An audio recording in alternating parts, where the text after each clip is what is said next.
बिस्मिल्लाहिर्रहमानिर्रहीम। अल्लाह ताला के बाबरकत नाम से शुरू, जो बड़ा मेहरबान नहायत रहम वाला है।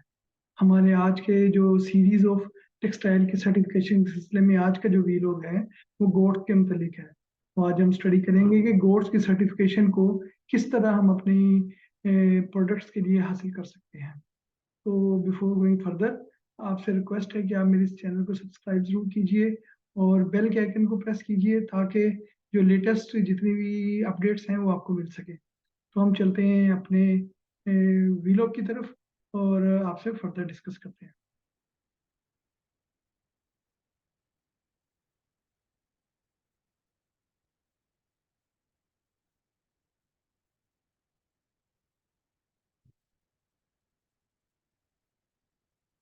जी, GOTS certification, understanding GOTS certification.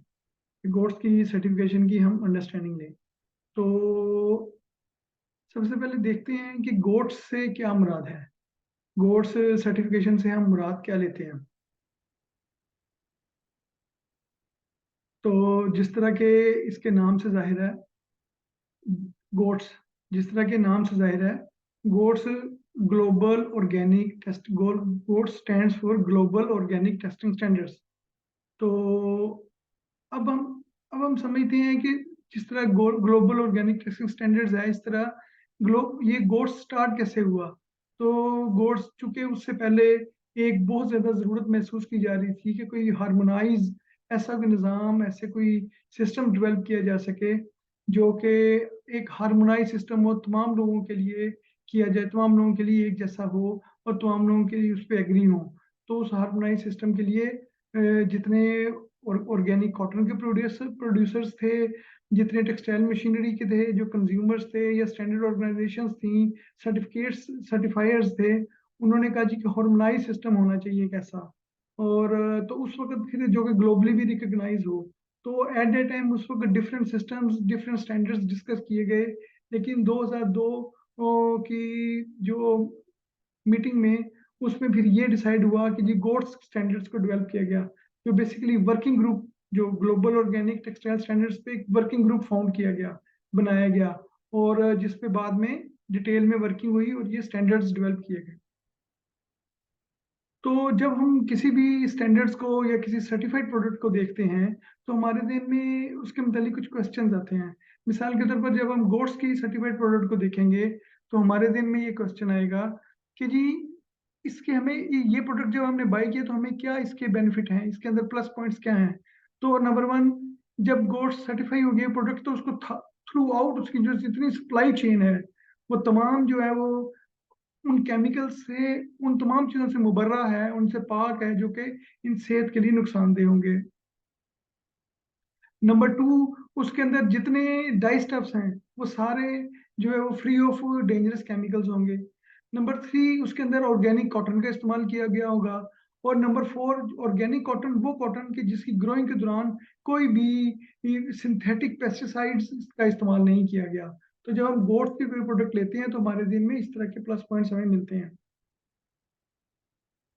जब हमने गोट्स की सर्टिफिकेशन के लिए जाना है तो हमारे जहन में कैसे एक एक क्वेश्चन है कि हमने उसको सर्टिफिकेशन के लिए किन किन मराइल से गुजरना है। तो सबसे पहले तो एक बार जहन में रखिए कि आपने जब सर्टिफिकेशन के लिए जाना है तो सबसे पहले अपने आप को फेमिलराइज कीजिए सिस्टम के मुतालिक कि गोट्स की रिक्वायरमेंट क्या है। उसके सिस्टम को हमने स्टडी करना है, उसके स्टैंडर्ड्स को स्टडी करना है। फिर उसके बाद हमने उसकी कंसल्टेशन लेनी है। कंसल्टेशन के लिए आप किसी लोकल कंसल्टेंट से भी उसकी राय ले सकते हैं और आगे किसी और से भी, मल्टीनेशनल से भी, किसी से भी आप उसकी राय ले सकते हैं। लेकिन आप उस कंसल्टेशन आपने लेनी है। उसके बाद आपने सिलेक्ट करना है सर्टिफिकेशन बॉडी। सर्टिफिकेशन बॉडी के कहाँ से गोट्स की आपने सर्टिफिकेशन लेनी है, वो आपको ऑनलाइन इजीली अवेलेबल है। इसी तरह जब सर्टिफिकेशन बॉडी की सिलेक्शन हो जाती है तो वो दो चीजें पैरेलल की जाती हैं। नंबर वन, हमारी जो प्रोडक्ट है वो टेस्टिंग के लिए भिजवा दी जाती है और ऑन साइट ऑडिट किया जाता है। दोनों का सक्सेसफुल होना जरूरी है। अब जब दोनों सक्सेसफुल हो जाते हैं तो हमें गोट्स का सर्टिफिकेट मिल जाता है। अब जब गोट्स की सर्टिफिकेशन के दौरान हमें किन किन डॉक्यूमेंट्स की जरूरत है, तो हमें सिस्टम मैनुअल की ज़रूरत होगी। और जो उसके SOP, स्टैंडर्ड ऑपरेटिंग प्रोसीजर्स हैं, मैनुअल्स हैं, इसी तरह पॉलिसी है, कि ओवरऑल हमारी ऑर्गेनाइजेशन में वर्किंग की क्या पॉलिसी होगी कि हम गोट्स की सर्टिफिकेशन अचीव कर सकें। फिर हमारी मिशन या विजन स्टेटमेंट्स हैं, चेकलिस्ट हैं, एसओपीज हैं, और टेक्निकल डाटा शीट्स हैं उन केमिकल्स की, उन डाइज की, उन प्रोडक्ट्स की जो कि उसके अंदर रॉ मटेरियल्स की जो उस प्रोडक्ट की मैन्युफैक्चरिंग के दौरान यूज होते हैं। और बी अवेयर कि जी वो इटसेल्फ भी गोट सर्टिफाइड होने चाहिए, वरना उनकी टेस्टिंग जरूरी है। फिर फॉर्मेट्स हैं या रिकॉर्ड्स हैं। तो ये वो सारी चीजें, डॉक्यूमेंट्स हैं जो हमें चाहिए होंगे गोट्स की सर्टिफिकेशन के लिए। अगर हम गोट्स की सर्टिफिकेशन को एज ए नेटशेल हम देखें, तो देखते हैं कि सबसे पहले उसके अंदर कॉटन, जिस तरह मैंने आपको बताया कि ऑर्गेनिक कॉटन का इस्तेमाल उसके अंदर है, तो हमारा फर्स्ट स्टेप प्रोसेसिंग के दौरान कॉटन है। उसके बाद जब ये जाता है, ये स्पिनिंग में जाएगा, तो स्पिनिंग में इसका बड़ा ज्यादा इंपॉर्टेंट रोल है। और फिर स्पिनिंग के बाद वीविंग या निटिंग है, निट फैब्रिक है तो निटिंग, और वूवन फैब्रिक तो वीविंग। और वीविंग के दौरान उसके बाद फिर वेट प्रोसेसिंग है। तो इन तमाम प्रोसेस के दौरान, वेट प्रोसेसिंग है या आगे फैब्रिक की मैन्युफैक्चरिंग है, इन तमाम प्रोसेस के दौरान इसके तमाम सप्लाई चेन जो है वो गोट सर्टिफाइड होना चाहिए, तमाम चीजें। और उसकी जो रिक्वायरमेंट्स है वो फुलफिल होनी चाहिए। फिर उसकी ट्रेडिंग है, जिस तरह मैंने आपको पहले बताया कि इसके बाद इसकी अप्रूव्ड सर्टिफिकेशन बॉडी को हमने सिलेक्ट करना है। और जब उसने अप्रूव्ड बॉडी में सिलेक्ट हो जाना है, तो उसके साथ साथ पैरेलल आपने उसके कंसल्टेंट भी अपने साथ आपके उनके जो आपको गाइडलाइन देंगे, how you can proceed this work. अब दोनों आगे, और उसके बाद आपकी सर्टिफिकेशन का प्रोसेस हो गया। अगर तो आपकी सर्टिफिकेशन के दौरान उसके तमाम कंप्लाइंट हो गए हैं, उसके तमाम क्राइटेरिया फुलफिल हो गया है, then you will get gold certificate. और अगर आपका कोई नॉन कन्फॉर्मिटी या कोई चीजें मिल गई हैं, तो वो अपनी नॉन कन्फॉर्मिटी को, उसको टाइम फ्रेम देना है कि कितनी देर में आप वो नॉन कन्फॉर्मिटीज रिमूव कर देंगे। तो वंस दे विल डन, तो then you will get the gold certificate. तो गोल्ड सर्टिफिकेट की एक्सपायरेशन 1 साल की होती है। ये 1 साल तक एक्सपायर होगा, उसके बाद फिर आपको रीसर्टिफिकेशन में जाना पड़ेगा। तो जब हम गोट्स की सर्टिफिकेशन लेते हैं, तो उसके अंदर डिस्ट्रिक्ट 3 यूनिक जो फीचर्स गोट्स के certificate, number 1 use of organic cotton, के इसके अंदर ऑर्गेनिक कॉटन का इस्तेमाल है। जिस तरह बताए, ऑर्गेनिक कॉटन की ग्रोइंग के दौरान पानी का इस्तेमाल भी कम से कम है, और इसके अंदर केमिकल्स और पेस्टिसाइड्स का इस्तेमाल बिल्कुल नहीं है, तो that is why it is called organic cotton. उसका एक पूरा क्राइटेरिया है, वो अलहदा से कोई वीलअप करेंगे, उस पर डिस्कस करेंगे इंशाल्लाह। फिर उसके बाद उसकी ये जो है ना प्रोसेसिंग है, बाकी स्पिनिंग वीविंग जिस तरह मैंने आपको बताया, उनके दौरान उसकी आगे से प्रोसेसिंग है। और फिर वेट प्रोसेसिंग है।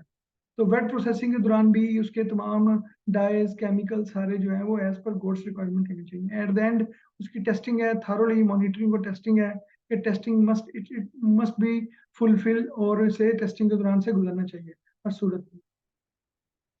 जब आपकी प्रोडक्ट, आपकी सारी चीजें क्वालिफाई हो जाती हैं, तो आपको इस तरह का एक लोगो मिल जाता है, जो कि आप अपनी प्रोडक्ट के ऊपर अप्लाई कर सकते हैं कि ये हमारी जो प्रोडक्ट जो है वो ऑर्गेनिक स्टैंडर्ड्स के मुताबिक है। अच्छा, अब हम देखते हैं कि कौन कौन सी कंपनीज या कौन कौन सी ऑर्गेनाइजेशन जो गोट्स के सर्टिफाइड कर सकती हैं। तो उसमें डिफरेंट ऑर्गेनाइजेशन, चूंकि ये टेस्टिंग के रिलेटेड है, तो इसमें एसजीएस भी है, कंट्रोल यूनियन है, टीयूवी नोड है, और डीएनवी है, ब्यूरो वाइटाज है, टीयूवी है, जर्मनी, और इस तरह, और वो यानी कि डिफरेंट टेस्टिंग के इदारे हैं जो कि गोट की सर्टिफिकेशन के लिए हमारी हेल्प कर सकते हैं। तो गोट्स के सर्टिफिकेशन से हमें जो सबसे ज्यादा प्लस पॉइंट मिलता है, वो ये है कि लोगों का हमारी प्रोडक्ट के ऊपर एतमाद बढ़ जाता है। जब सर्टिफिकेट हमारा या हमारा लोगो उस प्रोडक्ट के साथ जाता है, तो हमारे जो कस्टमर्स हैं उनका हमारी प्रोडक्ट पे एतमाद बढ़ जाता है, और हमारा बिजनेस बहुत ज्यादा इंक्रीज हो जाता है। तो आज के लिए इतना ही। थैंक यू वेरी मच, आपके टाइम का बहुत शुक्रिया, और आपने इस वीडियो के लिए टाइम निकाला। और उम्मीद है कि ये आपके लिए काफ़ी ज़्यादा फायदेमंद साबित होगा। अगर आपने कोई क्यूरीज या कोई चीज़ हो, तो मेरे व्हाट्सएप नंबर पे या ईमेल पे, या इवन के आप इस वीडियो के कमेंट्स की शक्ल में भी मुझे दे सकते हैं। तो अपना ख्याल रखिएगा। अस्सलाम।